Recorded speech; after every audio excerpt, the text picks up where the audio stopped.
Yes, welcome back. We are already a little bit in late, so we really need to start this second session of the day.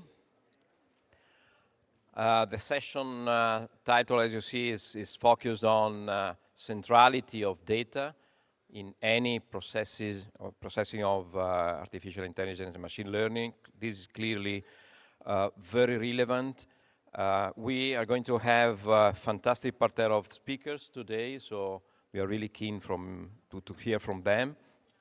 Let me tell you that from my personal perspective, I'm a liver transplant surgeon and I'm dealing every day with, I have hundreds of variables for every single patient on one side and hundreds of variables related to environment, population, the need for sharing donor scarce resource. So we are really struggling in how to manage this in a manner, in a solid way, in a meaningful way, and this is a problem. And the quality of registries and data that we can collect is one of the fundamental issues to be faced. So I would say no good data, no party in a sense. And so for this reason, I think that focusing on reliability, accessibility, and easiness to get data is fundamental in these days where GDPR issues are so crucial and fundamental. So I will start immediately presenting the very first speaker, Professor Tianxi Cai, that I would like to invite on the podium. Professor Cai is Professor of Biomedical Informatics and Biostatistics at John Rock Professor of Population and Transnational Data Science at Harvard Medical University in Boston. She is also co-directs the very bioinformatics core at Brigham and Women's Hospital and applied bioinformatics core at Veterans Health Administration. She's more and more, she's the founder and director of the Translational Data Science Center and the Learning Health System at HMS and HSPH, and she's also director of the Big Data Analytics core at Harvard Medical School. So, outstanding speaker. Please, the floor is yours. Thank you.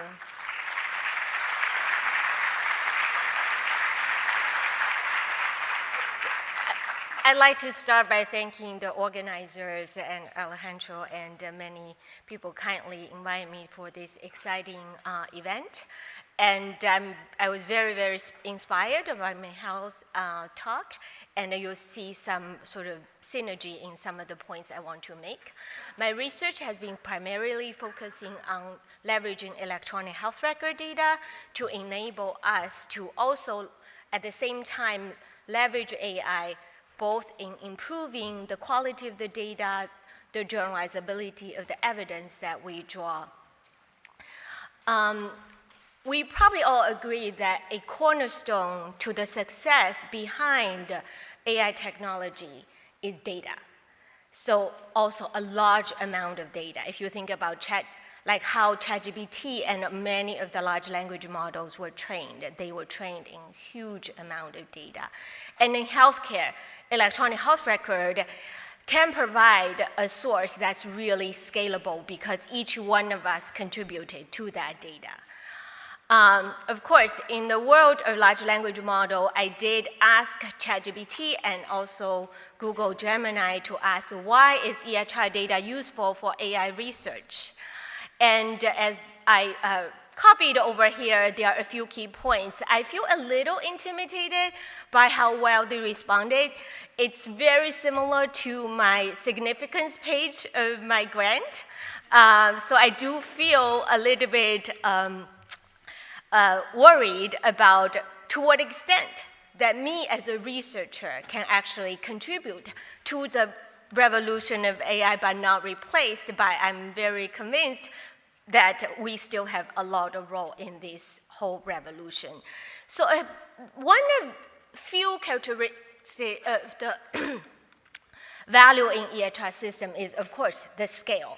But it also covers a broad range of conditions. Unlike a traditional clinical trial or cohort study, we collect a fixed amount of data, like we ask specific questions. But in the EHR, it covers a broad range of conditions. So that allows us to ask questions like repurposing the drug, As also the temporality of the data, as mentioned by Mehal earlier, you can look at the evolution of the treatment, the patient's history over time, and then temporal data allows us to understand what happened to the patient.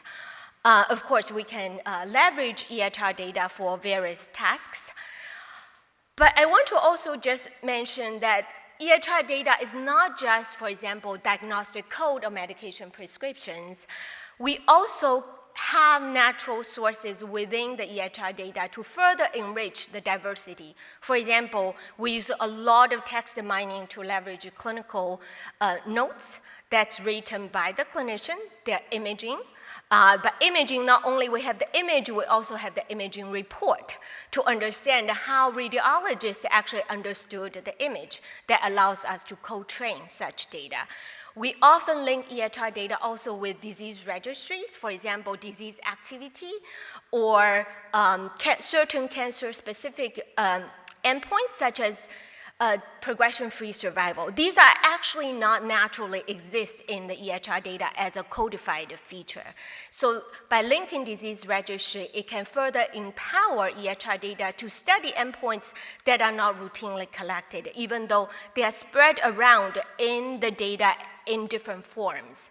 We also link clinical trials to the EHR data so that when we draw causal modeling, we actually have some gold standard to go against.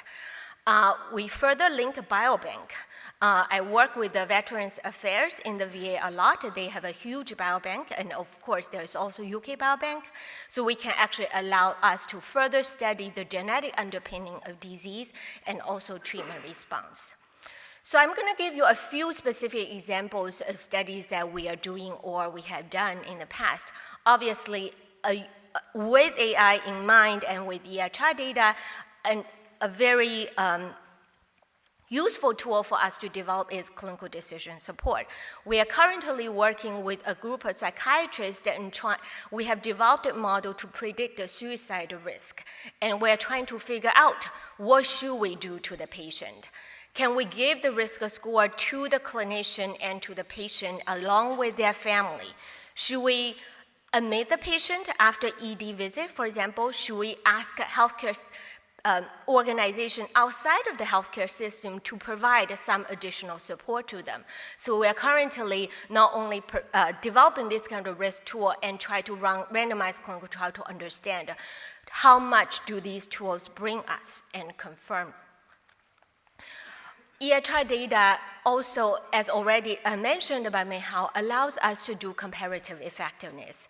We had a collaboration with the FDA.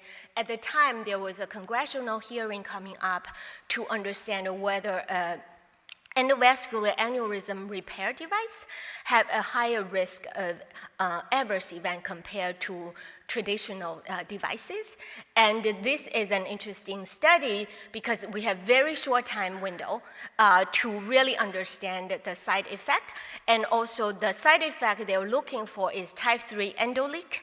That's definitely not coded. Clinicians tend to mention in the notes. And because clinicians were worried about it, they actually were extensively documented, but often it says there is no evidence of type 3 endoleak. So you can see that this is where, for example, large language model can really help you to extract information from the clinical notes, and we perform the causal modeling to understand the effect, whether the device of interest actually has higher risk. And from the left side of the figure, it actually shows you whether, basically, whether the effect changes over time. So what we found at that point, basically towards the end of the follow-up time, we did see a slight increase of the risk, but we only had that much time of follow-up given the study point, and I'm very interested in going back to my cohort, refresh the data that will allow us to further follow up to see whether a further longer-term risk is actually increased. We also link EHR data, as mentioned, with external sources, for example, genetics, protein structure, chemical structure of the drug. We were able to use representation of EHR entities, which I will further explain what we mean by representation. Essentially, we use a numerical vector to represent the meaning of each of the EHR entity, and this has been the sort of the foundation of many of the successful AI algorithms. And we were able to predict indication or side effect of drug based on chemical structure. We also leverage protein language model and try to look at the causal effect of missense variant and try to combine that to help us to better understand rare diseases and also the causal variant for that particular condition. So of course, with all these rosy picture, there's always a but. It's not so easy as it seems. So we sort of tend to go both ways. Like we go as fast as we can because I have this insecurity about being replaced by AI. So I do use AI to produce as much of interesting findings leveraging the current technology, but at the same time, we think, what are the other aspects that we need to think about to make the evidence more reliable? So there's one very, very big problem with EHR-based study is actually the generalizability and transportability. So when you develop an algorithm in one system, you always want to make sure it does transport to another system. Of course, people have worked a lot about the generalizability. But today, I'm going to talk about the heterogeneity in a slightly different aspect. During the COVID pandemic, I actually was fortunate to also collaborate with Riccardo in Italy, and at that time, we were looking at COVID mortality. And information, CRP is one of the very important markers of inflammation, and we were trying to understand whether CRP can predict, the level of the CRP at admission can predict the mortality. And it turns out to finding that CRP variable is very challenging because we were working with health systems across 7 different countries, 60 different health systems, because they are coded very differently. So I want to look into how can we actually develop a system to make the transportability easier instead of me sending my research assistant talk to each of the health system to identify what is the code that you are using to represent a CRP. And also, we do worry about generalizability. So even if you don't have coding bias or coding heterogeneity, a model developed in one system often is not transportable to the other. Can we actually make the transportability, better transportability even during the model building stage? So as I mentioned, for the transportability, there are like 2 ways for your transportability to fail. One is so-called a distributional shift. For example, pre-COVID era, during COVID and post-COVID, a lot of the data shifted, the population shifted, and COVID, for example, as a disease, shifted tremendously. So that would naturally make your transportability harder. But here, I'm focusing on the heterogeneity in the coding system that make my transportability almost impossible because I cannot find the variable that I need from your system. So of course, you can manually map, right? That's what we did for the COVID study. So as I mentioned, I work a lot with the VA. So when I developed my algorithm, I went to VA. I said, hey, I can automatically map, and they told me they have 400,000 codes. So then I gave up. I said, okay, I need to take a step back and rethink. But now with the language model, we actually can realize this kind of integration. So the foundation of this kind of integration across heterogeneous system is actually representation learning. So as I mentioned, for each of the EHR code in the system, ideally, you represent that as a numerical vector. For 2 codes from the 2 systems, they actually could be synonym in the sense they are all for CRP. So ideally, your numerical vector of the 2 codes should be very close to each other, and that allows us to understand that they really are all representing CRP. So essentially, from mathematical perspective, you have some kind of representation, numerical vectors in one system and numerical vector in another system. You can train a translation and mapping algorithm to do so. But how do we represent the code? I want to revert back to almost 10 years ago. That was way before this large language model people developed the word2vec. That's a very simple algorithm, actually can be achieved by simply looking at co-occurrence patterns of words. And just to give you an example, the embedding vector of a king minus embedding vector man plus embedding vector woman is very close to queen. So that means it understands the meaning of king. And you can do similar things with EHR code. So we derived EHR representation by first looking at how the codes are used in the health system by clinicians. So basically understand the meaning of the code based on how they're used in practice. But of course, a very important piece of information in the code is the description, right? For us humans to say, are you doing a good job? How do I check? I actually look at the code, like text the string of the code and check based on my understanding what they mean. So we actually use the pre-trained language model to understand the description, and we leverage the code practice pattern to further understand the clinician's interpretation of the code. And we further used these kind of systems actually extracted information from each of the health system, but only summary level data. That's one of the major challenges we face with EHR, is that we cannot share patient level data.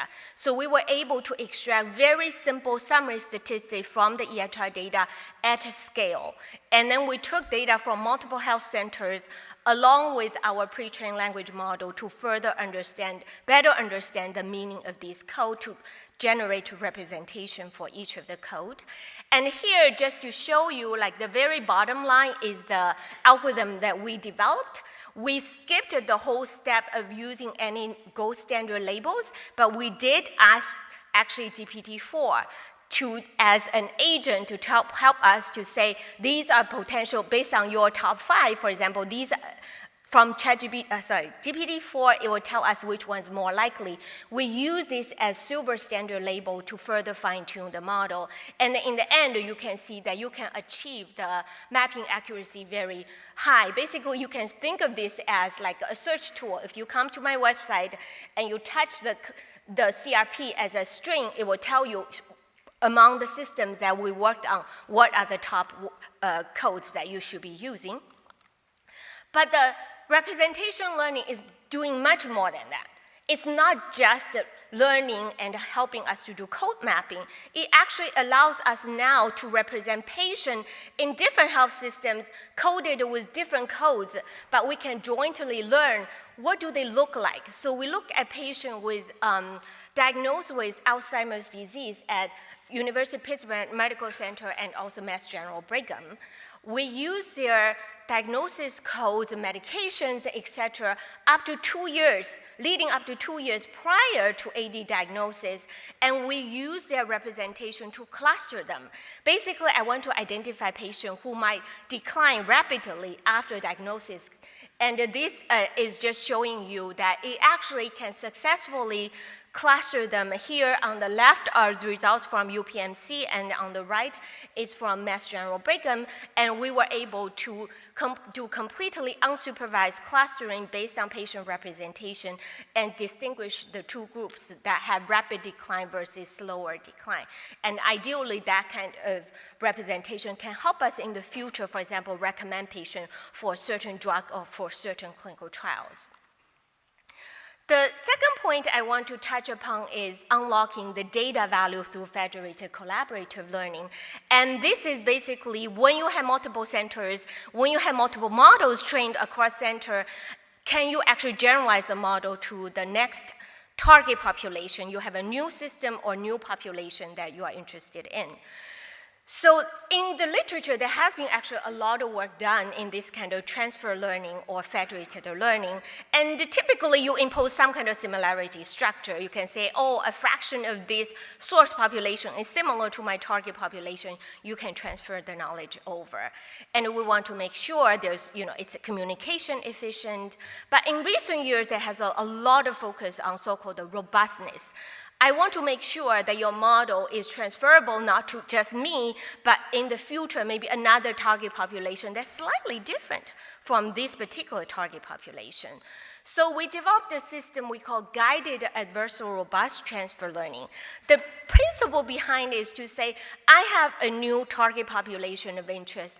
I believe that this target population can potentially be approximated well by a mixture of the existing population. And that's a very good assumption for EHR system because each of the health systems have a different mixture of patient population. So if you have a bunch of source population, you can remix them to believe that they are similar to the target.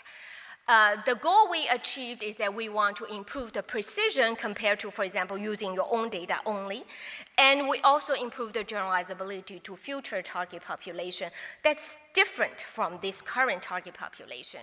And I just want to show one example that we look at genetic prediction of HDL, which actually varies a bit from population to population based on race and ethnicity. For example, African Americans tend to have higher HDL, but they have a higher risk of heart disease, even though in general, higher HDL will lower your risk of cardiovascular disease. And there's very little known, for example, about mixed population. So we typically see, hey, there's from European descent, there's African descent, but what about the mixed population? You almost see no literature on them. So we're hoping that by leveraging this kind of infrastructure, you can now learn for a mixture population. So just to show you an example, we looked at UK Biobank, which has a vast majority white population. You have a fraction of patients that's Black, Asian, and other, and as well as the mixed population. So we use the UK Biobank white and Black mixed population as our target population, but we want to further generalize to other populations. And here's an interesting finding. So on the top basically showed how much weight does this model assign to my source population. And interestingly, it does assign almost equal weight to the white population and the Black population model. So it kind of knows that your population is white and Blacks mixed, although in the modeling stage, I never told them that's the case. And it basically shows that by using this kind of source mixing transfer learning strategy, you can greatly improve the precision of your model. So on the left, it's basically showing you how much better compared to training your own model based on the UK Biobank mixed population. On the right, we actually just transported this model to MGB other population. Basically, the race is reported as other. It's a mixed bag of different populations. And this is just to show us that the generalizability from our model is substantially better compared to any other model that's reported in the literature. So I want to end by just commenting that there is a lot of potential in leveraging this kind of multi-source learning and crowdsourcing. And there is an aspect I didn't really touch upon today is actually the data quality. We find that oftentimes what it fails is because of the data quality. So this kind of representation learning actually allows us to also evaluate the data quality. We also need to better understand the uncertainty. So people are so excited about reinforcement learning, say this is the optimal treatment regime. I often want to know what's the second optimal. Because maybe the second optimal is a lot cheaper, is a lot easier for patients to tolerate. So understanding the uncertainty or how much gap you observe is super important. And we use a lot of knowledge graph to actually constrain the model so that we can mitigate the potential hallucination. And me being trained as a data scientist, I view a lot of the science is actually about the data itself, such as, like I mentioned, how can we actually automatically improve or identify the data quality issue before we just throw into a machine learning model and believe it can solve all problems. And there's already discussed earlier, there's a lot of, hope that we can improve how we can leverage AI models in both our research and also in healthcare itself. Thank you. Thanks a lot, Dr. Kai, for this nice talk, which is open to any question from the audience.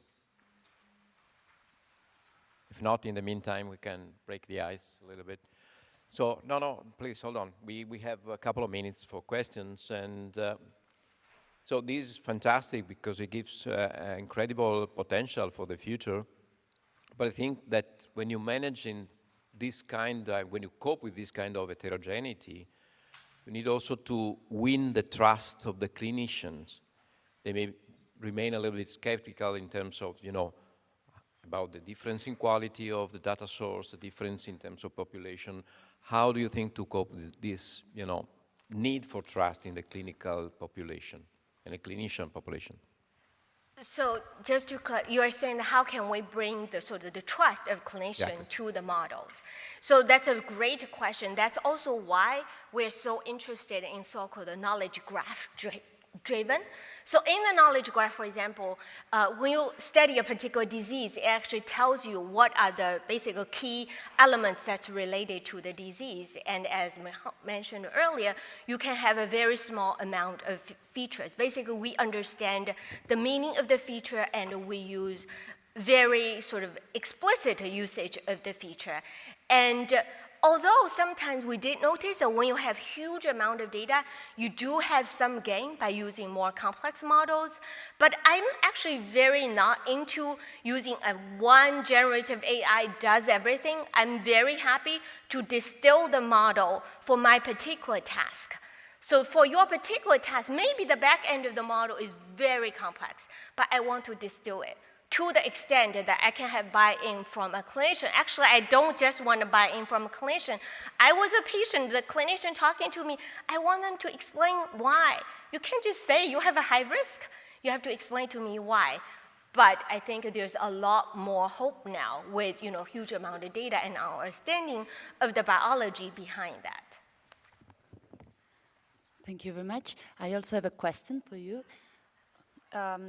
You mentioned a lot of different sources of data that are already together in some sense in order to carry out this analysis. But this is not always and not often the case, of course. So how do you envisage the potential of synthetic data, simulated data in electronic health records in order to encompass some problems, even for federated learning, for example? So do you see a real potential of these tools in the research that we are all carrying out on electronic health records, and how? Yeah, that's a very good question. Actually, in recent years, there has been a lot of hype about data augmentation. And me as a statistician, I actually really want to think about what exactly does it do? Like when you have a bunch of synthetic data, so what they do is that you have a small data set, and you generate a bunch of synthetic data, you edit it, and you run a model. And you say, okay, it's doing better. What is it doing? So if you write down the loss, and if you have amount of synthetic data, what effectively it's doing regularization. And basically, they use the back end, for example, generative AI or large language model to generate the data, right? Many of them are generative model. So it is actually really helpful to basically constrain your search space. When you don't have a lot of, that's essentially what we are doing for my second part of the talk. It's actually constraining the set that you're allowed to search. And generative, like synthetic data basically allows you to say, I'm biasing towards my prior knowledge. So it's definitely very useful, but I also want to point out it's not magic. Unless your prior knowledge is very good, it is actually could potentially be a damage to your data. Thank you very much. So thank a lot, Professor Kai. Now, I'm honored to invite on the stage Professor Rosario Rizzuto, who is the former rector of University of Padua, so many of you should know him very well. Professor Rizzuto is professor of pathophysiology at the School of Medicine in University of Padua. He has been the rector, as I actually said, and he is currently the president of the Foundation National Center for Gene Therapy and Drugs with RNA Technology. So his talk is entitled From Molecular Elucidation of Pathogenesis to Personalized Medicine, the Opportunity of New Biomedical Technologies. Please, the stage is yours. Thank you.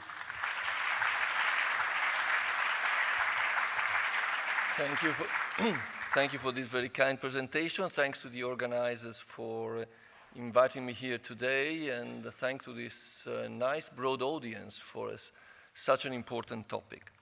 What I will focus, shift gears a little bit, and I will move into therapy and into therapeutic perspectives based on complexity and based on the understanding of pathogenesis.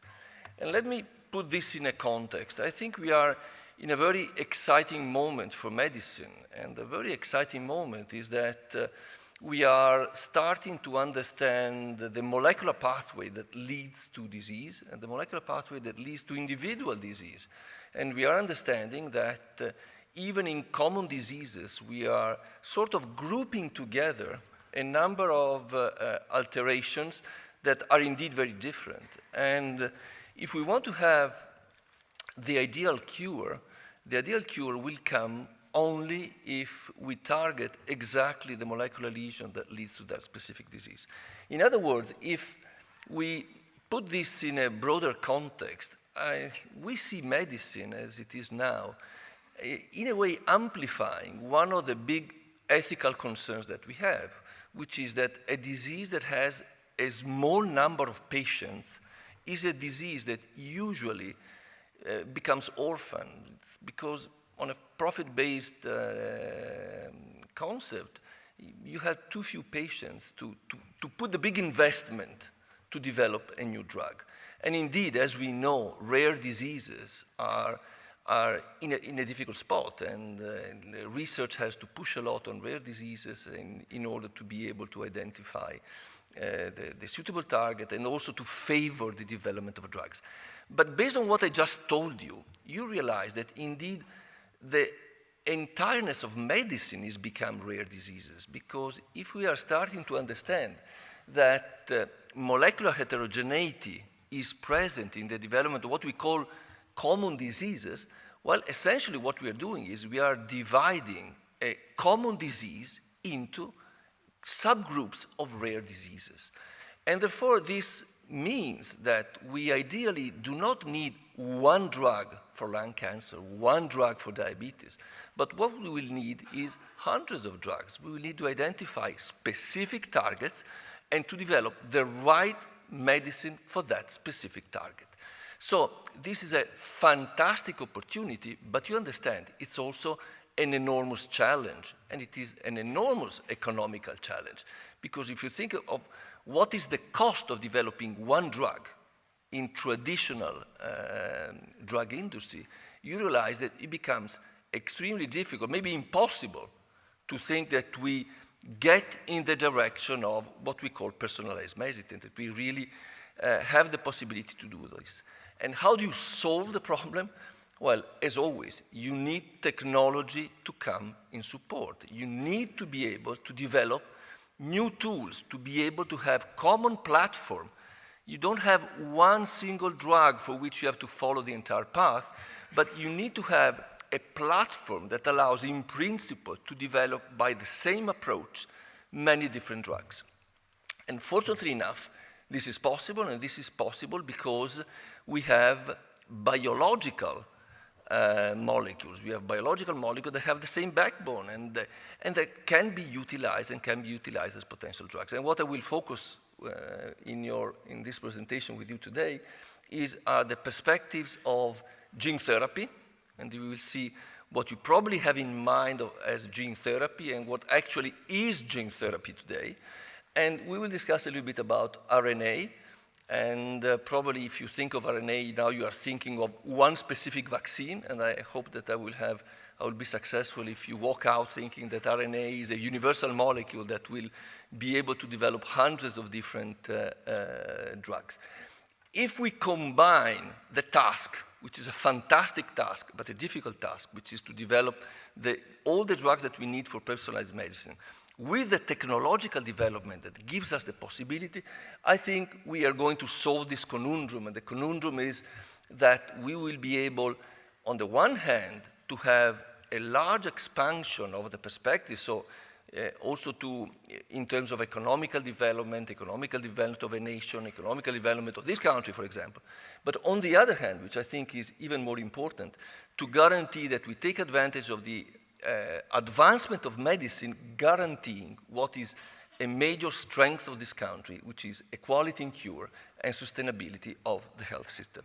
Let me since I know that the audience is a little bit mixed, so I will spend only a couple of slides just to mention what we mean by RNA, and I start from what I think everyone has, if he did the high school, what he has in mind, that RNA is the molecule that transfers the information from genes to the production of a specific cell, so to the production of proteins, to the proteome of the cell, and this is the classical notion of RNA as an intermediate between DNA and proteins. But what you've learned in the last no more than 50 years is that RNAs indeed in the cell do a lot of different things, do many different things. You should not think, when they ask me about RNA, they always say mRNA. mRNA is one RNA. This is the RNA that does this classical function. But RNAs today are capable of doing many different things. We learned that they can act as enzymes, they can be spliced, and they can be used to modify the function of a specific gene. And in particular, if we have a more modern view of what an RNA is, it is the molecule that drives the synthesis of proteins, but is also able to modify the path from a gene to the expression of that gene in an organ. In other words, it can guarantee the stability of the messenger RNA, and therefore decide whether one specific protein is maintained for a short time, is maintained for a longer time, or maybe we don't need it at all. And finally, we have learned that they can act also as specific modulators of proteins. And this is why when you will hear and you will discuss about the potential of RNAs, you will be hearing that you will see drugs that are related to messenger RNA, but you will hear drugs also that are related to the RNAs that can modify the expression of the genes. And in particular, we will not enter in details, but we have what we call the inhibitor RNAs by RNA interference. We have allele-specific oligonucleotides. And we also have some RNAs that act as specific modulators of cell targets. Does this imply that this is a molecule that has a potential in the future for the cure? And clearly, all the elements are telling us that this is indeed the case. Look at what the success of the RNA vaccine has done to drug companies based on therapeutic RNAs, and you see that essentially the market was not there before COVID, and then suddenly it became a market of billions of dollars because of the production of the COVID vaccine. But clearly you see that when the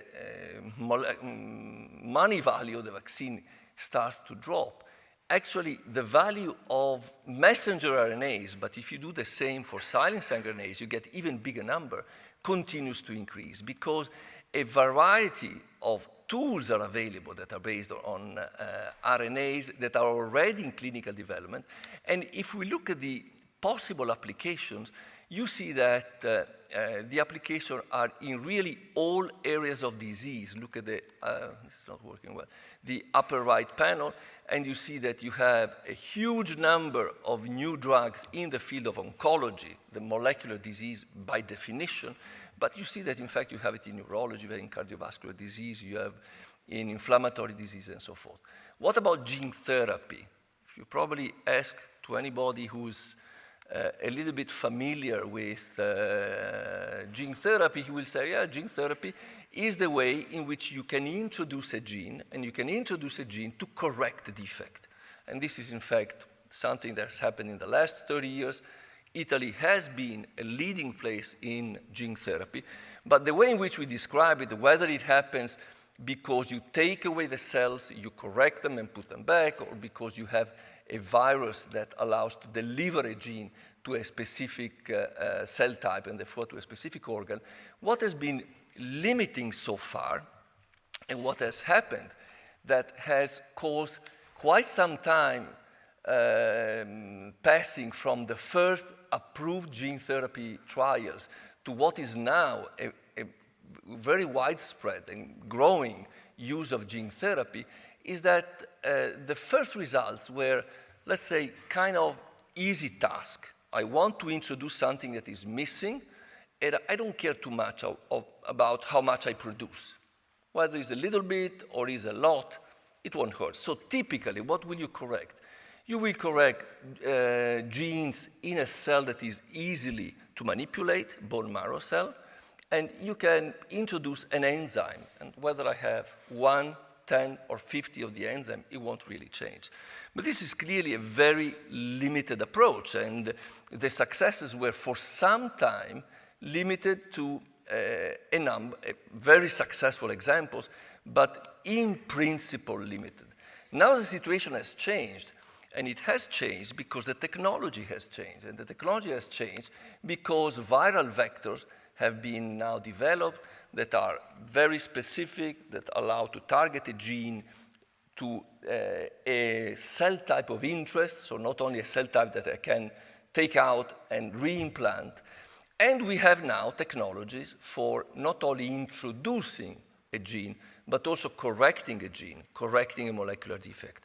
And the combination of these technological advances have account now for the possibility of targeting by gene therapy, again, a wide variety of genetic and acquired diseases. And again, a disease in which you have a large molecular heterogeneity, which is cancer, is the example of where a number of applications can be developed. I will not enter into details, but you know that a large possible advancement are engineered cells of our defense T lymphocytes, chimeric T lymphocytes that are engineered to be selective against a defined cancer.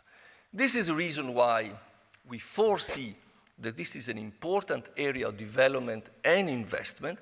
And I must say that I am particularly grateful to our government because it decided that within the recovery plan of Italy, that in Italy is called the PNRR, some money would go to research, which is not given for granted, and out of the money that goes to research, some is allocated to key technologies that need to be developed in the country.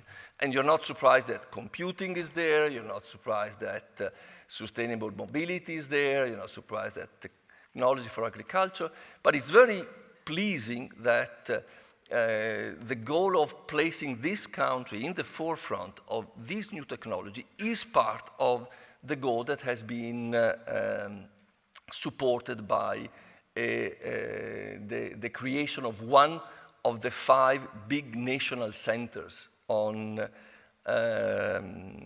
emerging technologies. So we made this effort, we tried to collect all that was effective in this country, and I must say that with some pride, I would like to show, first of all, the public and private enterprises that participate in this task. But I want also to, in a way, show that the quality of the scientists who are in there by, what would be the typical way in which we look at productivity and prestige of a scientist says that it is located in Italy, but it wouldn't be too easy to have such a roster of top scientists in other countries which are our natural competitors. So there is a group of scientists. This is just to show you that they are grouped in different activities, and in particular, we have divided the goals in part in developing the technology, but what I will focus on is what I started with, the goal of developing new individual drugs, translating complexity into real drugs. And I want to show you just a few examples. And a few examples which, if you refer to the slide before, is also the different spokes of the National Center. But here let's just discuss about groups of diseases.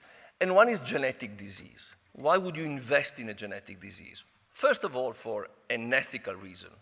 These diseases are neglected, and I think it is a country that does not want to leave anyone behind, should take care also of rare diseases.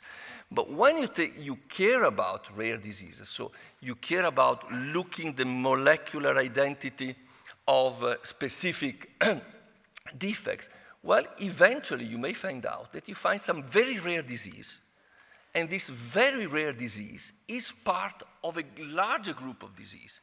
And in particular, to make a long story short, looking at a severe form of hypercholesterolemia, very rare, 1 out of over 1 million, a target was identified, totally unpredicted in the cell. And by targeting this specific protein within the cell, you can develop an RNA, this is a silencing RNA, that then you can give to patients who are intolerant to the classical cholesterol-lowering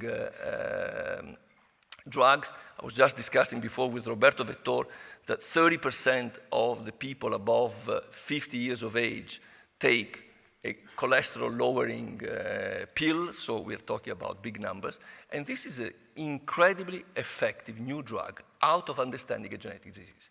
Cancer is the disease of huge complexity, and this is just to remind you that now we know the molecular details, now we have many targets, and each one of these is potentially a new effective drug. Not only that, but we also know that tumors depend on the environment, both in terms of the immune system and about the rigidity, and these are all potential targets that can be. Multifactorial diseases, well, why and where does, again, artificial intelligence come into play? Well, if we want to understand a common disease, we need to understand the molecular heterogeneity. Think of a hypertensive. You make a genome-wide association study of hypertension, you find hundreds of targets. And by analyzing carefully this complexity, you may reveal new potential drug targets that for which you can develop an RNA-based drug. And the same applies to muscle mass, and I don't have time to enter into this, but I just remind you that sarcopenia is something nobody really too much considers, but the weakening of our muscle is not only a concern of becoming old, but is also one of the factors that causes bad prognosis to a number of diseases. And finally, for neurodegenerative disease, you have some new and unexpected targets, both in what happens in the neurons, and in particular, of course, I'm a little bit biased toward mitochondria, but I think it's a well-justified bias as a site, as one of the key sites of neurodegeneration, but again, the immune system is the same. And I will skip the data on our own results just to summarize. And what I told you, that a successful drug target, we are emerging from understanding the complexity of the pathogenic route. So understanding the molecular heterogeneity, but also the compensatory mechanisms that occur in the cell, the cellular interaction, the organism response, and the timing of the development of the pathogenesis. When we have all this clear, we have a number of new targets for which we have the platform for developing the new drugs. And I thank you for your attention.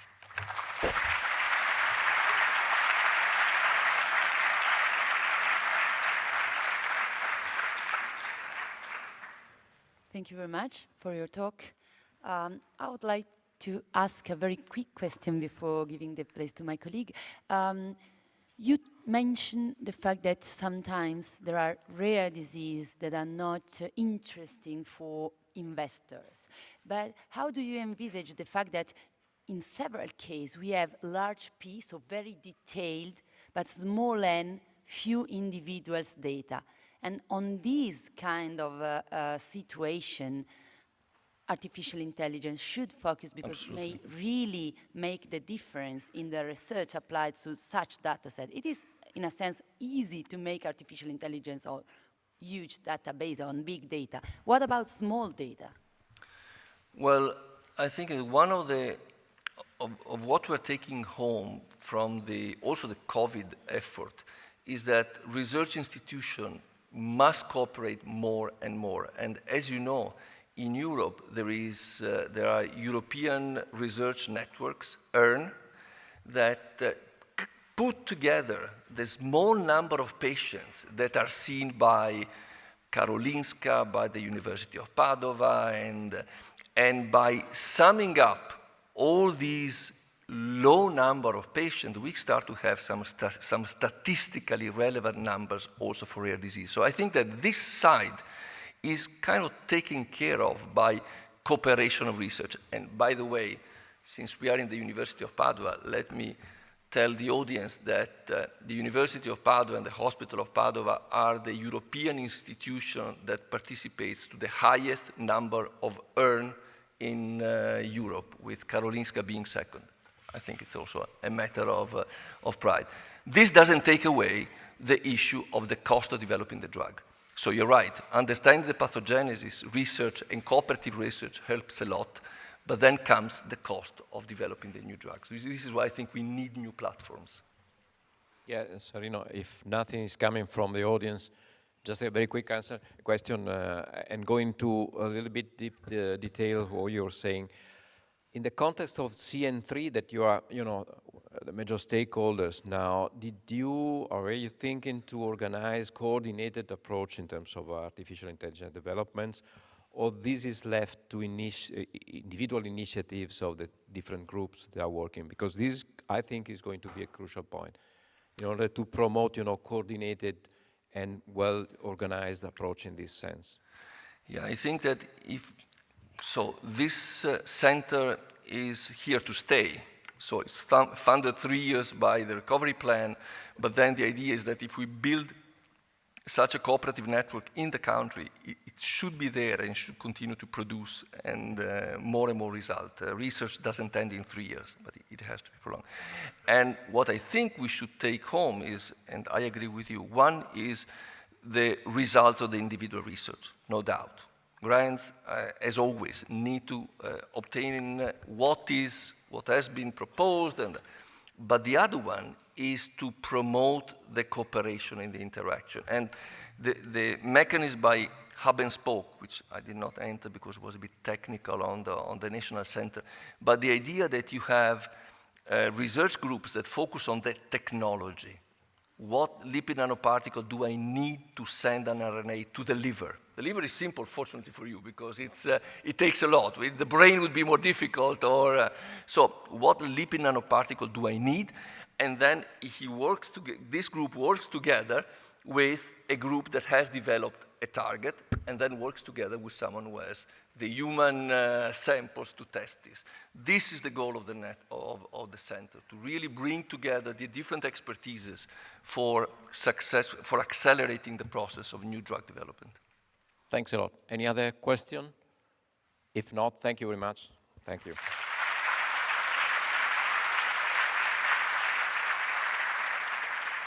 Then now to the next speaker. It's my pleasure to introduce Dr. Björn Eskhofer. He is head of the Machine Learning and Data Analytics Lab at the Friedrich-Alexander University, Erlangen-Nuremberg. And he's also founding spokesman of FAO, the Department of Artificial Intelligence in Biomedical Engineering, spokesperson of the German Ministry of Economic Affairs and Climate Action, and co-director of the German Research Foundation Collaborative Research Center, EMKINS. Thank you very much for being here. The floor is yours, and you will focus on artificial intelligence for future digital healthcare towards decentralized care. Thank you.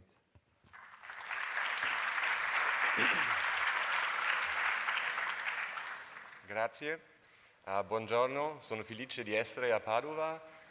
That's about the extent of my Italian, so I won't go on with that.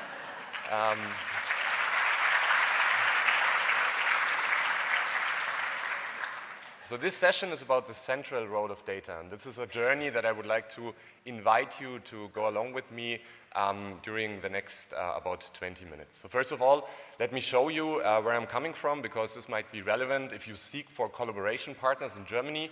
I'm coming from the region of Erlangen-Nuremberg. I'm also a PI in the Helmholtz Center Munich, and this is really the region in Germany that we call the digital health, AI in medicine, and medtech region. So if you're looking for collaborators, do write me or do write our institutions, like for example the Medical Valley of Germany, which is headquartered in my region. You will find a dense network of experts that might want to collaborate with you, or that could help you to bring AI tools into practice in healthcare as well.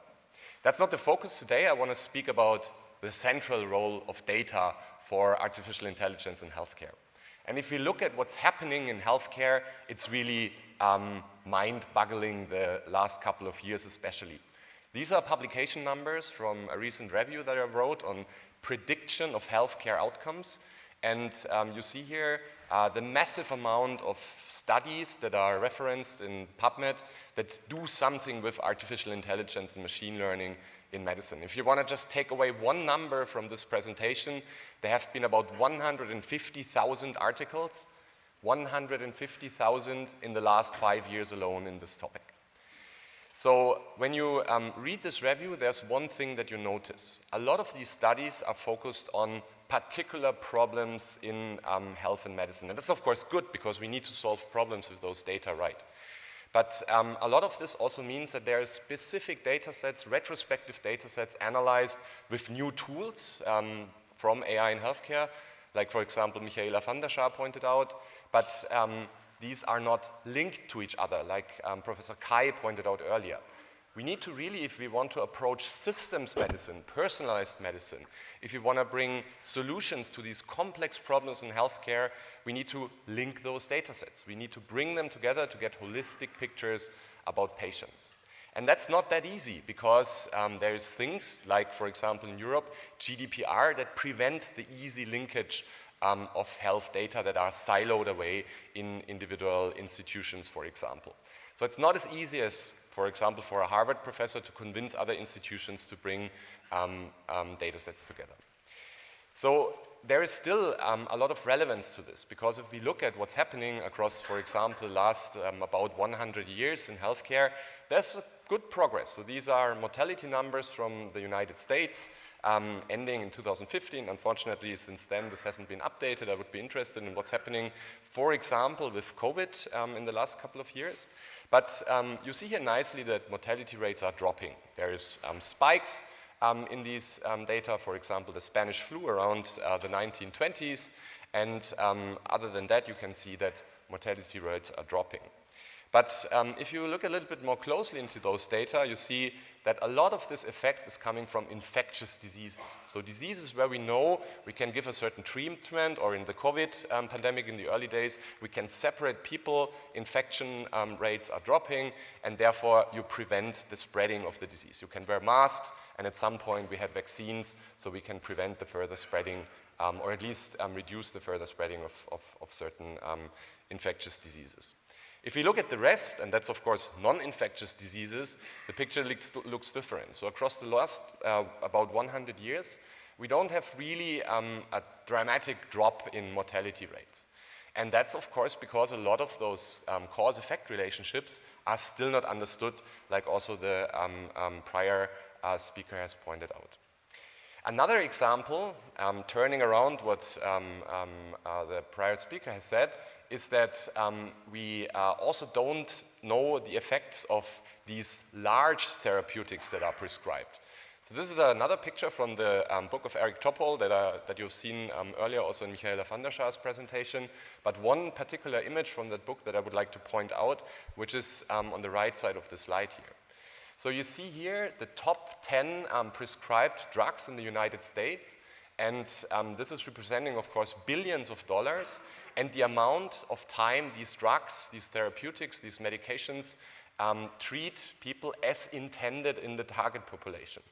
And it's not the dark people that it works as intended for, it's the light gray people. That means that about, in this picture, 70% of the prescriptions are in effect not doing what they should in the target population. And we, of course, often don't know why that is happening. It might be that it's not the right drug for the right patient. It might also be that the drug, the medication is not actually taken because it's ending in some cupboards and it's never developing the target effect as it should. So we need to have better information on why these effects happen and how we can also effectively target these complicated, non-communicable diseases. Now for this, we really need you, the clinicians, the medical experts, the AI experts, but we also need the patients. We need to convince the patients that this is a good thing for them. And because that's so important, I want to make an example that I often tell to patients, and that's my red bicycle example. This is a little bit of a story. So last year I spent 6 months in the United States at Stanford, and when I returned, my bicycle was stolen. So I went to a very well-known online shopping platform, Amazon, and searched for a red bicycle, and I got this product recommendation. This product recommendation, not any other of the lot of bicycles that they have in their database, because they know a lot about me.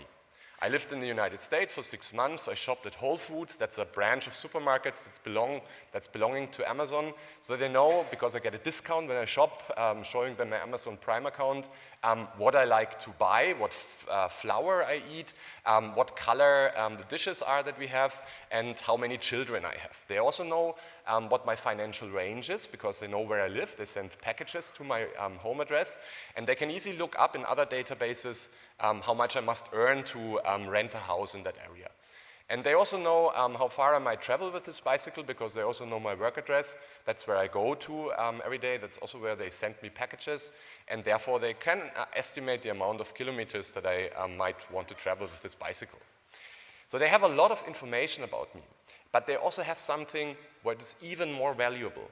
They have somebody probably in their database, because it's so large, it's a data lake, a really big lake, that is like me, that has already bought a red bicycle, or any bicycle that is about in my financial range, that has the same number of children and wants to travel the same distance to work, and that has not sent this bicycle back.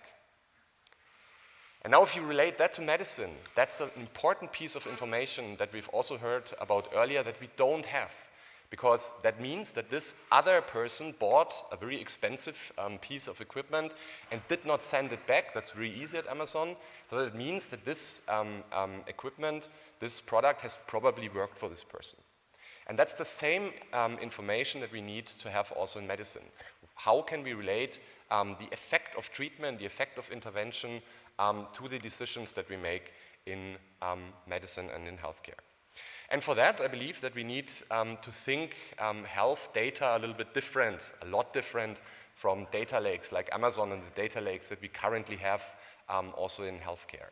So this is a picture that I like very much from a study that is still relevant. It's a bit old, but it points out that if you really want to change the way that we treat data in healthcare, we have to get away from data lakes and from individual institutions having data to putting the person that is actually interested in the data, the human, the patient, in the center.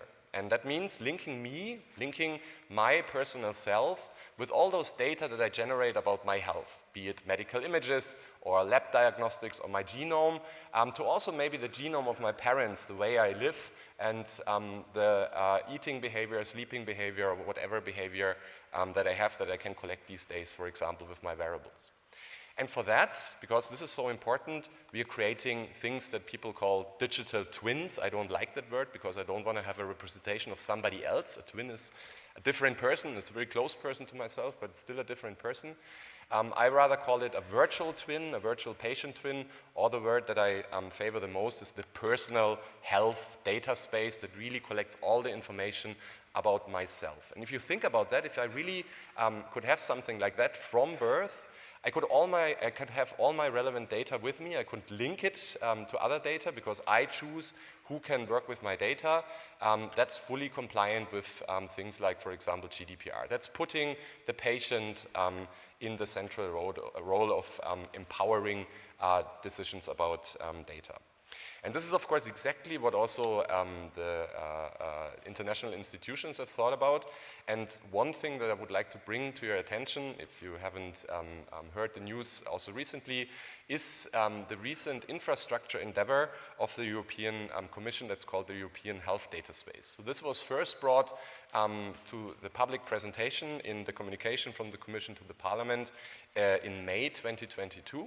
And I was happy to be one of the experts that the European Commission consulted with in how do we actually have to make this European health data space implemented in order for researchers like me to be able to access these data and to target important questions in medicine and healthcare. And just a week ago, this news was spread in the different channels. So the European health data space is probably 99% chance coming in effect in this legislation period, because the Council and the Parliament have now a deal on the implementation of the actual law of the European Health Data Space. So, as I said, this is just a week ago, and hopefully, if the final laws are passed through the European Parliament, this law will become effective this summer. So what does it do? It targets exactly what I spoke about earlier. So we can link patients' data, electronic health records, but also clinical data, imaging data, and all these personal data for primary use. That's the upper side of the triangle. This is something that electronic health records are targeting already. So a physician or a medical expert can access data from a patient, and maybe also from a patient that is traveling from Erlangen to Padua.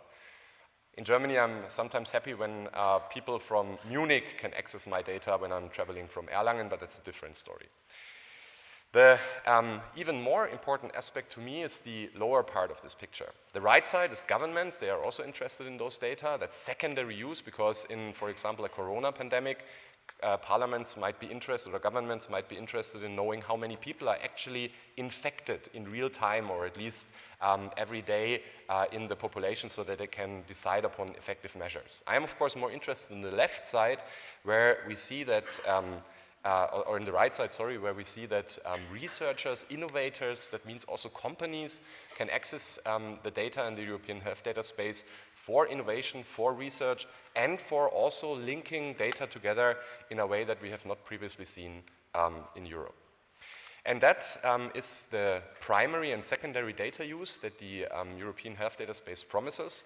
And here I just want to point out the lower part of the picture. So this is not just, as always in Europe, a law, but there's also coming with large investments in the framework of Horizon Europe and its successors, where about 633 million are already allocated for infrastructure and for research around the implementation of the European Health Data Space.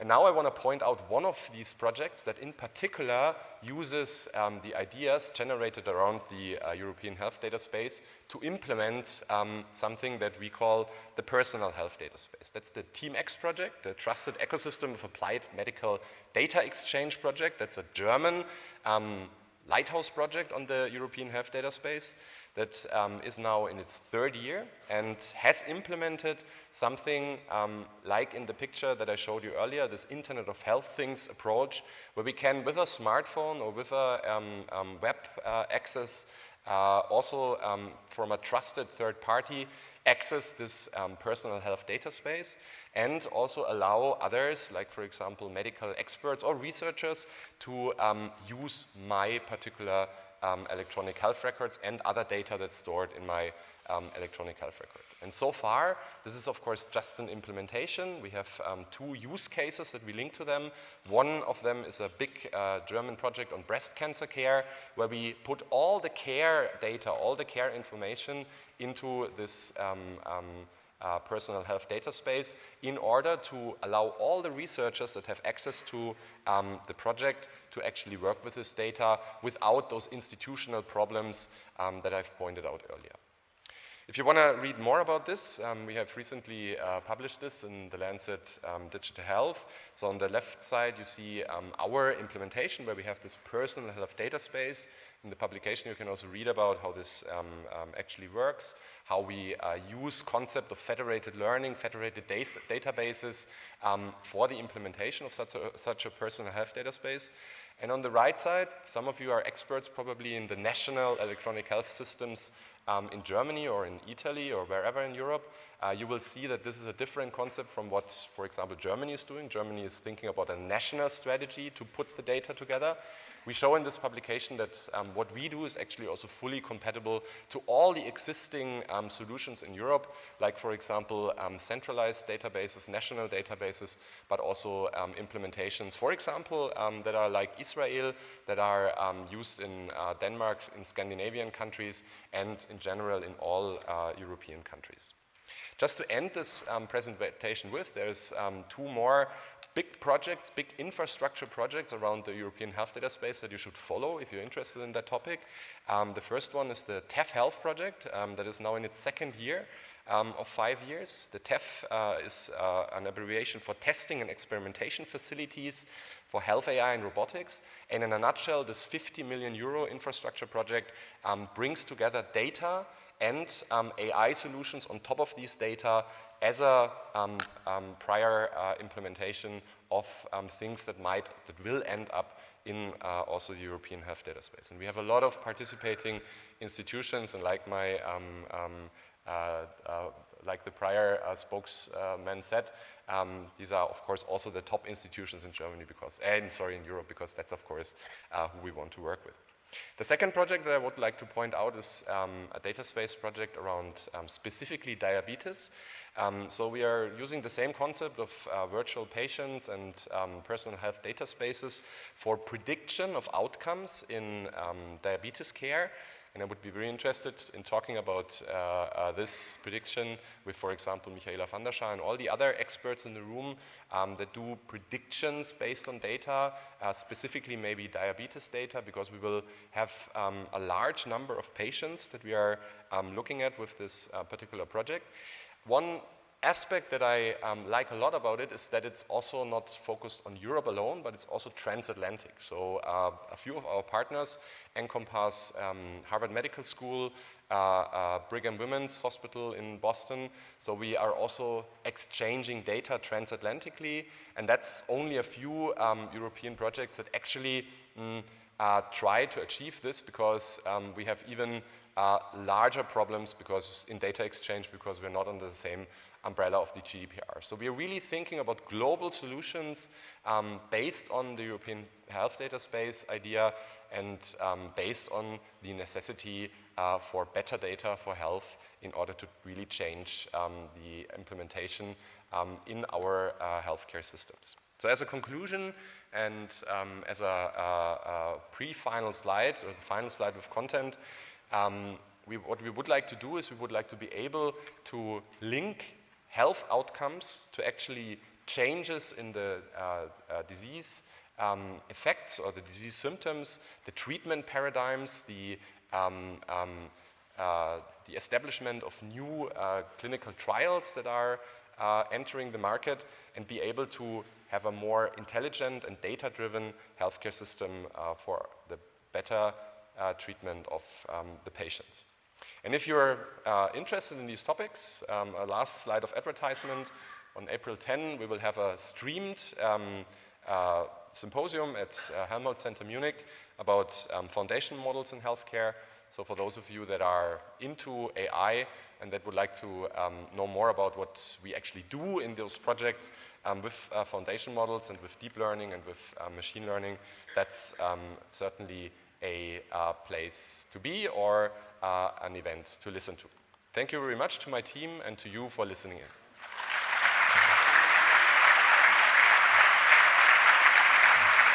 Thanks a lot, Björn, for such an informative presentation, which is open to questions from the audience, of course.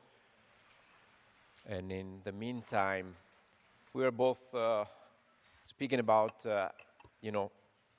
possibility to go a little bit into the details of what you are saying about the European data space, which is absolutely a fantastic idea, at least in theory.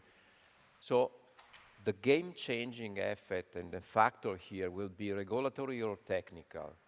In other words, the compliance to GDPR will be a better protection of data, or just a different regulatory, a more flexible regulatory approach to that.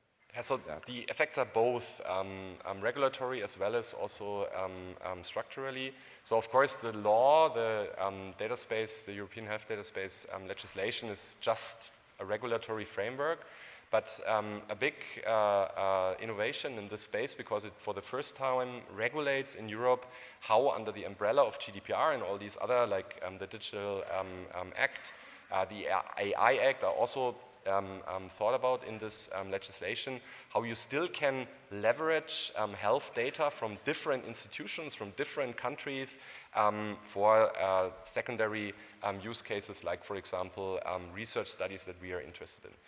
So what I've did before, working with, for example, Karolinska, or with universities in Italy, or even with German universities, under this legislative umbrella become much easier if patients consent to the use of data in this data space. Now the structural question, that's a different one. The European Union doesn't really put any infrastructure from itself out on the market. So there's a lot that is put on the shoulders of innovators, of companies, and also of research institutions. And as I showed, there's a lot of this infrastructure implementation work already happening. But it's certainly a good idea to put this out for solutions on the market. What I'm a bit concerned with is that North American companies especially, for example, the one that produces a lot of smartphones, have looked at this development already, and in the US are preparing solutions for that. So in Europe, we also have to be quick to come up with solutions that prevent these North American data innovators from putting out product solutions on our markets. But it's not preventable. Thank you very much. I connect to this question, but starting from a different perspective. Being my background, I'm an engineer, and so I'm interested in the analytics on that data. I mean, the infrastructure is the dream of any analytical person, but how to regulate possible analytics, especially for the dynamic update of the information that this infrastructure should manage. So how we can really access to this data dynamically and provide them to researchers at least, not companies, that is another matter, but for researchers, how to provide access for making analytics and how to regulate the analytics performed, how to validate the analytics performed on such infrastructures. Yeah. So I guess we would need a little bit more time, so I would probably discuss this with you in the coffee break, but I'll try to give a short answer. So the member states are implementing the required legislation into their own laws differently. So in Germany, for example, we are already having a law for the EHDS, which is called the Gesundheitsdatennutzungsgesetz, so Health Data Usage Law, which regulates that every 15 minutes, this data space, the central German data space, has to be updated. So in theory, when you have access to a certain medical information piece, you can update it every 15 minutes. That also requires a lot new AI tools, because so far we didn't have this real-time update about information oftentimes in our algorithms, especially in algorithms that are focused on healthcare. But this is a challenge that will, of course, inspire a lot of researchers, I guess. And the other member countries are implementing these solutions differently. So maybe you get an update a day, you have to work with all these different timing issues. So as Michaela van der Schaar also pointed out, I guess time in those analysis algorithms will be quite of the essence. Another aspect is the aspect of confidentiality that you also raised partially. So a lot of the EHDS regulation is around putting the trust and also the burden on the researcher that deals with data. So that's also the only way, I guess, you can prevent misuse, because these data that you can use as a researcher, of course, are of course anonymized. So a lot of us know that anonymized data are not really 100% safe. So there's ways to de-anonymize data, and if you, however, do that on purpose, there is heavy restrictions and heavy punishments also associated with that, at least in the implementation in Germany. Don't know how Italy is going to do it, that prevent misuse of data by researchers. Thank you, Bjorn. We need to divert this conversation in a coffee break and move to the next presenter. Thanks. Thank you again. And so I invite our last presenter, Professor Manlio De Domenico, to come. Manlio De Domenico is an associate professor of physics at the Department of Physics and Astronomy at the University of Padova, where he also directs the Complex Multilayer Network Lab. He's a member of the scientific board of Padua Neuroscience Center and program director of the Padua Center for Network Medicine. So please, the stage is yours. Thank you very much. So thank you very much for the introduction, and also let me start by thanking the organizers for inviting me to give this, this perspective about personalized medicine from the point of view of complexity science. So it's nice that before me there were some talks actually using these words that are really important words, but most of the time I use it as buzzwords, if you want. So we mentioned the word network, the word complexity, the word dynamical systems, the word digital twin. So I will try to get to convey more information about these terms. I know that your predictive models are already trying to guess what you are going to eat at lunch, but if you stay with me for 20 minutes, maybe I will help you to answer this question. So, are data enough for doing what we are promising since a while? So what is this? This is a digital twin. I thank you, Bjorn, for introducing the concept, so I don't have to spend much time. This is just a schematic representation, but the idea is that you have your digital twin, your virtual twin, where you feed this with a lot of your data coming from wherever. We discussed a lot about that in the previous talk, and then you are going to use this tool, this digital tool, to say something about you in the real world.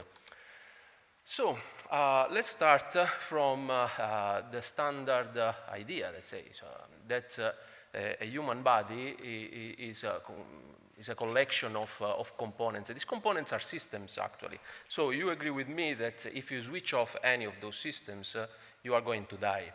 So the important thing here is that the concept that I want to stress just now is that all of these systems do not live in isolation. They are interdependent, okay? So this is the concept, interdependence. And let's go ahead. So let's focus on just on one of those systems, because more or less they can be illustrated in a similar way. So you have your organism, you have system level organization of what? Of organs. Then organs, from organs you can describe tissues. From tissues you can go to the cellular level, and then from the cellular level you can go down to the lowest level. I mean, I am a physicist. Most of the time I am supposed to work in this space where you have the atoms. The point is that thanks to this way of reasoning, what usually we think is that an organism works like a clock. A clock is a mechanical object, is not a complex object, it's a complicated object. It consists of several parts, and then the idea is that if you have a good understanding of the parts, then you can go, and if you have something that gets broken, you can go on that part, you solve it, and that's it. You have your clock working again. Well, actually, this is not the case for a complex system. And unfortunately, complex systems are everywhere, and our body is a complex system. Well, but this way of reasoning actually had a lot of influence and a lot of success in the last decades. Think about the idea of Mendelian disorders with the fact that a mutation in one gene can be associated with a specific disease. Well, this is not wrong. This is perfectly the case for several diseases. Actually, we had tons of publications about that, and everything here works. I don't want to convince you about the opposite. And thanks to this way of reasoning, that is a typical reductionist approach, what you have was also the emergence of this idea that you can develop one specific drug to target a specific gene to solve the issue with a specific disease. And this also worked pretty well for a bunch of diseases, so nothing to say against it. So the point is that many diseases are not monogenic disorders, so their pathogenesis is complex. And when you deal with complex stuff, actually you are breaking the linearity of this chain of arguments. So you cannot reason anyway in a linear way. And this one-to-one mapping does not work pretty well. I'm not saying that it doesn't work. It doesn't work pretty well.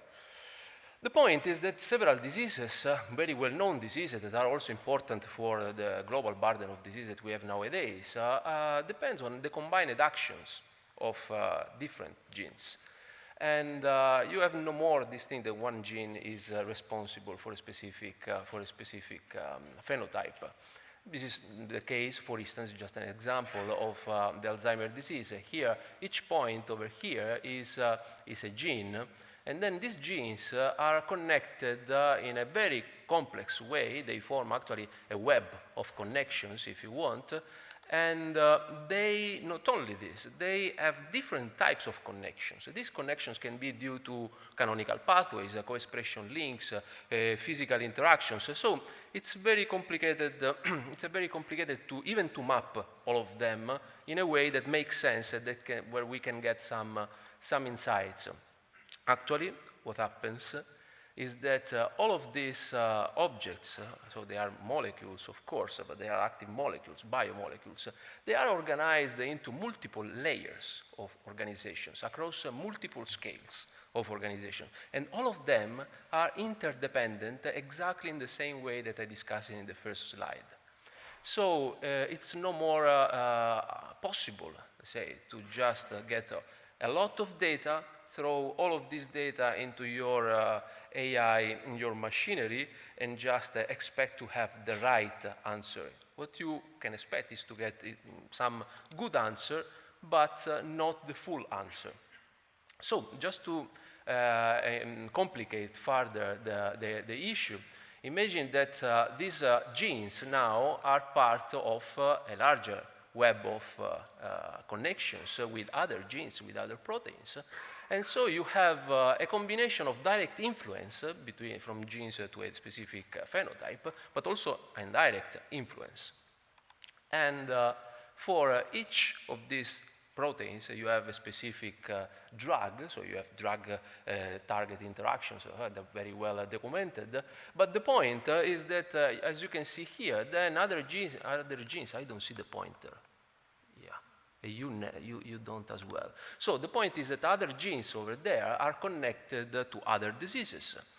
And as you can see, the picture is getting very, very complicated. The point is that you can, this was not supposed to happen, the point is that you can see that there is a pathway that can connect one disease to another by using different genes over there. So once you act on a specific protein, a specific gene, then you can have not only an action on for the disease that you wanted to act on, but also for other diseases. Well, this insight actually allowed people more than 1 decade ago to make another map. It's a mapping the genotype, so the part of the genome and part of the disease phenome in a network again, and then from there, essentially you have connections between the genotype and the phenotype. But this is interesting because by using the genome, you can see in the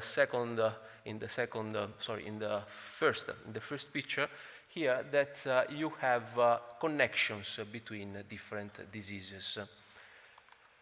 Well, so networks are part of the story, so we cannot neglect this type of models, but they are two distinct types of models. On the one hand, we have descriptive networks, so you have your data, and you just use networks to describe what you have in your hands.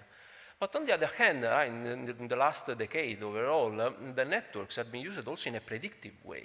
So once you start to build models on the top of networks, and when I say models, I refer to one of the keywords used by Michaela in the first talk. It's about dynamical systems. So we can understand the mechanisms, and then we can map the mechanisms into equations. And once we have equations, we are doing the real science. And well, if you say, well, this is already a lot of material to think about, but this is not the end of the story, because as I told you in the very first slide, even if you understand how things work at one level of organization, the point is that there are different levels of organization, different systems that are interdependent. Well, this is not new, I don't say this, but this was also realized by one of the Nobel Prizes for Medicine. I really like the work from Jacob. He was one of the first to claim that every object that biology studies is a system of systems. And also his works about evolution are very, very nice to read, very pioneering and still quite up to date. So this is the point. The point is that we have different scales in biology, in system biology and in system medicine, and these scales are interconnected by means of dynamical processes.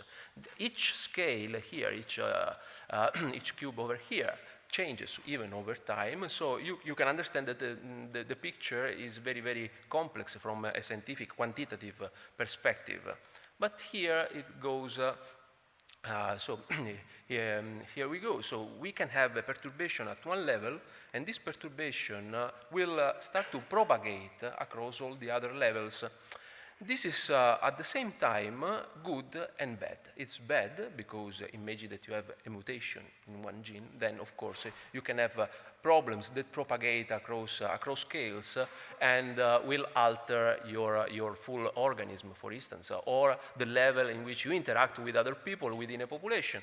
But at the same time, it's good because we can try to understand the dynamics of this phenomenon, and then we can use methodologies like gene therapy, for instance, introduced previously by Rosario Rizzuto, to do exactly the same thing, so to correct a problem over there. So there are advantages and disadvantages of being interconnected.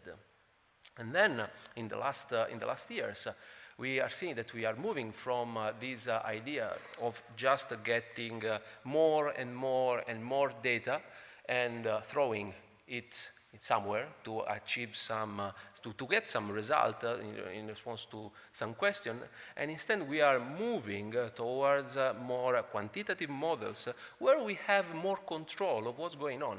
Okay, so there in the right side picture we have the different levels that I was showing before, and what we are trying to do now is to build not only the connections between the dots, but also to build the dynamics to connect the dots. What happens to one dot is affecting what happens to the other dots.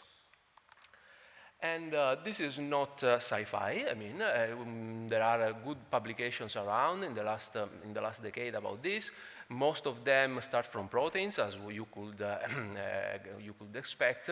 Here, for instance, on the left side, you have the E. coli, where there are the links between the gene regulatory network and the metabolic layer, the metabolic network, and it's studied the robustness to perturbations in an experimental way. On the right side, instead, you have the human interactome that is literally attacked by viral proteins. I have drawn there a bunch of them, but that picture reflects the interaction between 90 virus and the human interactome. And then imagine what you can do if you have access to knowledge such as this one. This has been published a couple of months ago. It comes from the team of AlphaFold, and it's about creating the protein universe. So here each dot is a protein, and the link between different proteins is a similarity according to some similarity index. And we don't know how to use or what to do with probably the 99% of the elements in this picture. So This is probably the end of any reductionist approach to the problem of precision medicine, and what we have to do is to embrace this idea of complexity. The existence of complexity, of interdependencies, are not there to make our life more complicated. Well, they are there, and we have to coexist with that, and we have to exploit that, actually.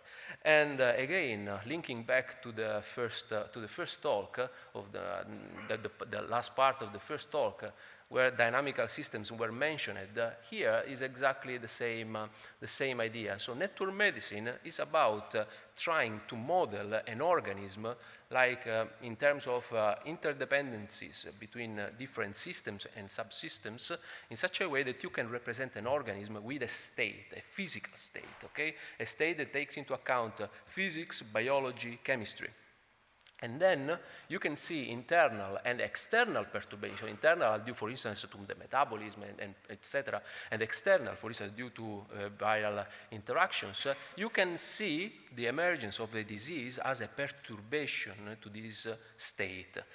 And just to give you an idea, once you move towards this framework, you realize that it's pretty easy to understand what's going on. So this does not relate to disease at all. This comes from a physics paper. But imagine that you have a landscape and the ball over there is your health. So once your health is in a valley, in what is called a basin of attraction, then you are in an healthy state. But once you start to have interactions, for instance, with the external perturbations, with so pollution, whatever you want, then this landscape starts to change.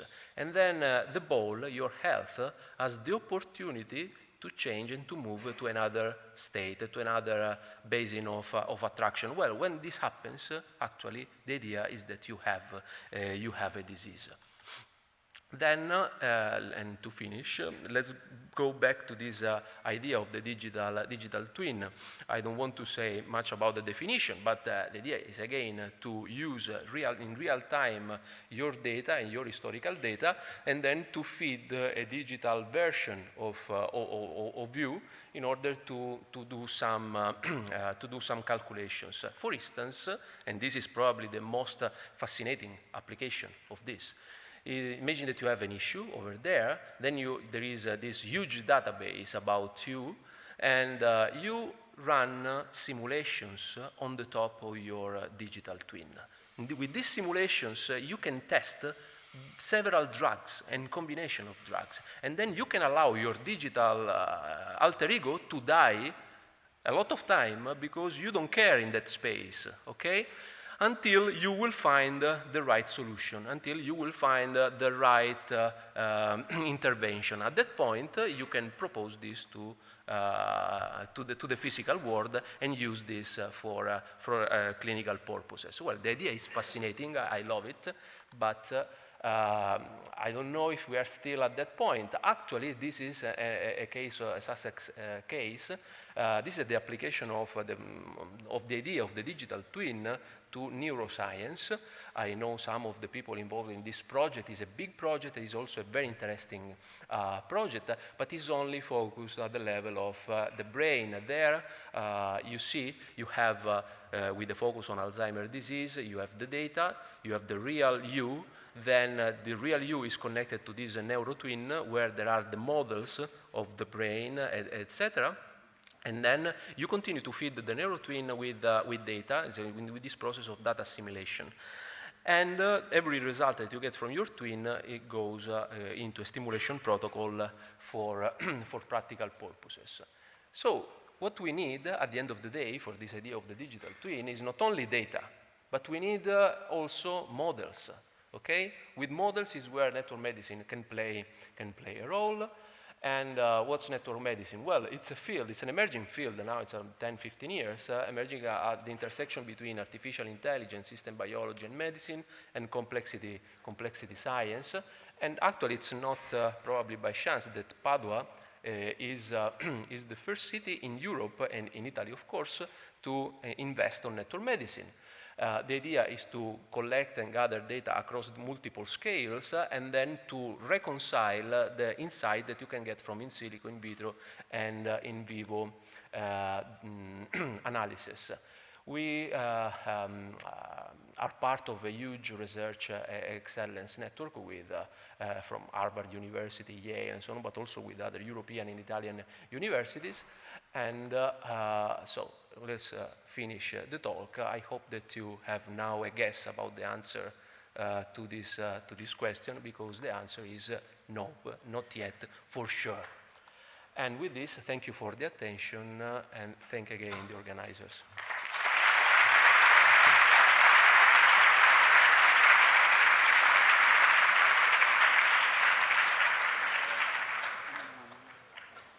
Thank you very much for your inspiring talk. It is extremely interesting to see how things can put together in this way. I was just curious, among others, about one of the last things that you mentioned, that is, in order to create something that can run over the single patient, so the picture where you have many trials over the virtual twins of the patients, but where the offline phase of this model happen, because in order to train those digital twins, you have to run this model over a variety of situations, and so you need to have access to a population of cases in order then to fit your digital twin to your single individual. And that is the hard part of the game. So where you train your model, where is the offline part? Yeah, actually this is a very good question, because you need population data, because otherwise you cannot build even an understanding of the mechanisms. Okay, so the training part by means of annotations and so on, it's fundamental. The point is that at some point we have to recognize that statistics cannot do all the job for us. Okay, so otherwise, and in this I am very good physicist. I mean, so I am very strict about this point. You will need an infinite amount of statistics to make any possible claim about even causal relationship between two distinct things. So data and the size of data is not enough. It's something that is needed, but this must be accompanied by our own insights. So I foresee for the future that the role of researchers, of scientists, is fundamental, because we cannot neglect all the science that is being done right now in the labs, even by small groups, where you do experiments with small things in order to understand the single mechanisms. The challenge for the next future is to pull together all those mechanisms in a coherent picture. Thank you very much. I don't know if we have time for a last question from the audience eventually, but I think there will be time during the lunch also to go on with the discussion. So I thank you again, and I thank all the speakers again for this brilliant section. So,